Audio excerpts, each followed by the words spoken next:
Welcome. This is the Midnight Marshmallow Society. Thank you for joining us. Tonight's tale winds down a forgotten trail to a lone botanist, a strange bloom, and a forest that doesn't forgive. Some things grow in darkness. Some things wait. I wasn't always afraid of the forest.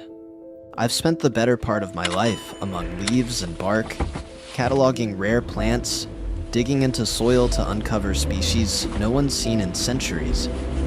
So when the university offered me a grant to study the untouched pockets of the Hollowick National Preserve, I didn't hesitate. The place is barely mapped. Locals avoid it.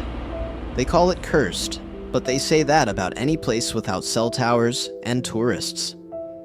I brought my gear, notebooks, supplies, and a lightweight tent. Just me and the trees. Heaven. At first it was normal. Birds, mushrooms, soil samples. But on day 3, I found something that wasn't in any book. A clearing, sunlit and still, where the trees grew in a perfect circle. In the center, a plant. It had no stem, just a pulpy red bulb growing right out of the earth, ringed by black petals that shimmered like oil. And it was breathing, not metaphorically. The whole thing pulsed, expanding and contracting, like a lung. I watched it for 10 minutes straight. Then I made the second worst decision of my life. I touched it. The second my glove brushed the petals, the ground shuddered.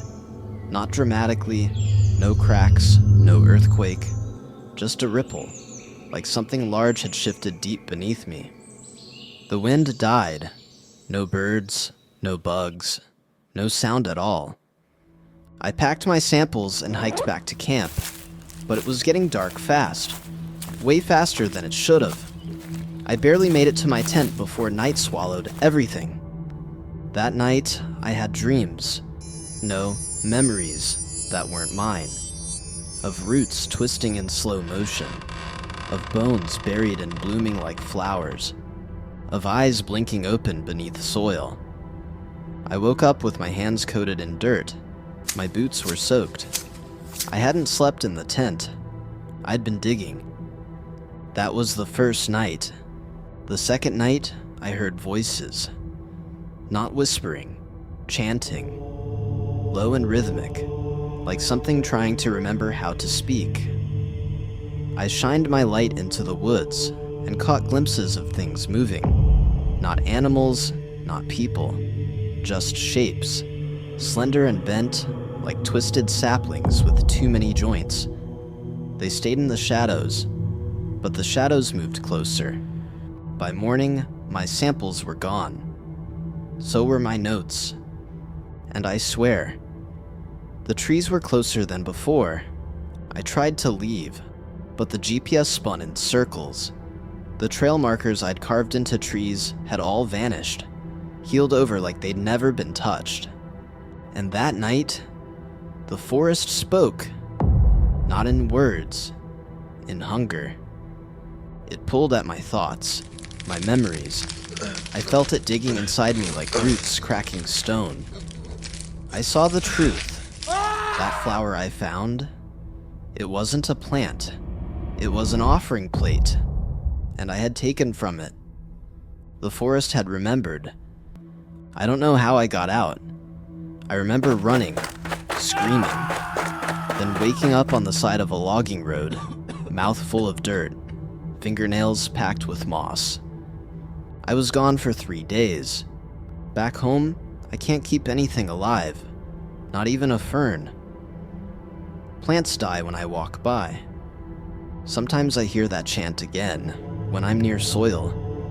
And last week, a black petal bloomed in my shower drain. I think it followed me. I think it's still growing. The Hollowick site has since been closed. They say the trees there grow in unnatural spirals now, and no one who's gone off trail has come back quite the same. So if you find a bloom that breathes, if the forest falls silent, if something inside you starts to remember, do not touch it. Do not dig. And whatever you do not take anything home. The fire's fading now, but the story, it stays with you. If what you heard tonight kept you looking over your shoulder, you're one of us now. Follow the flicker at Midnight Marshmallow Society on Instagram. There you'll find more than stories. You'll find signs, threads, marks of the society, t-shirts for the chosen, clues for the curious, and a fire waiting to be rekindled.